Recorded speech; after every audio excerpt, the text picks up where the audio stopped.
किसी गांव में एक साधु रहा करता था। वह जब भी नाचता था तभी बारिश होती थी। इसलिए गांव के लोगों को जब भी बारिश की जरूरत होती तब यह लोग उस साधु के पास जाते और उनसे अनुरोध करते कि वह नाचे। और जब वह नाचने लगते तो बारिश जरूर होती थी। कुछ दिनों बाद 4 लड़के शहर से गांव में घूमने आए। जब उन्हें यह बात पता चली कि किसी साधु के नाचने से बारिश होती है तो उन्हें यकीन नहीं हुआ। शहरी पढ़ाई लिखाई के घमंड में उन्होंने गांव वालों को चुनौती दे दी कि अगर हम भी नाचेंगे तो बारिश होगी, और अगर हमारे नाचने से बारिश नहीं हुई तो साधु के नाचने से भी बारिश नहीं होगी। अगले दिन सुबह सुबह गांव वाले उन चारों लड़कों को लेकर साधु के कुटिया के पास पहुंचे। गांव वालों ने साधु को सारी बात बताई। फिर उन लड़कों ने नाचना शुरू किया। पहले लड़के ने नाचना शुरू किया। आधा घंटा बीत गया। फिर पहला लड़का थककर बैठ गया, पर बादल नहीं दिखे।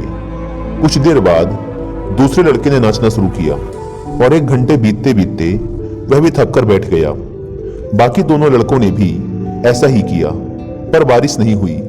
अब साधु की बारी थी। उसने नाचना शुरू किया। 1 घंटा बीत गया, पर बारिश नहीं हुई। साधु फिर भी नहीं रुका, वह नाचता ही रहा। नाचते नाचते 2 घंटे बीत गए, पर बारिश नहीं हुई। 4 घंटे बीत गए, पर बारिश नहीं हुई। लेकिन साधु तो रुकने का नाम ही नहीं ले रहा था। धीरे धीरे शाम ढलने लगी कि तभी बादलों की गड़गड़ाहट सुनाई दी और थोड़ी देर बाद जोरों की बारिश होने लगी।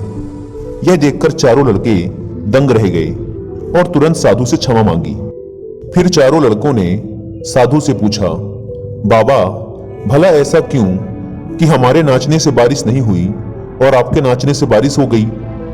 साधु ने उत्तर दिया, जब मैं नाचता हूं तो 2 बातों का ध्यान रखता हूं। पहली बात तो मैं यह सोचता हूं कि अगर मैं नाचूंगा तो बारिश को होना ही पड़ेगा, और दूसरी यह कि मैं तब तक नाचूंगा जब तक कि बारिश न हो जाए। सफलता पाने वाले में भी यही गुण विद्यमान होता है।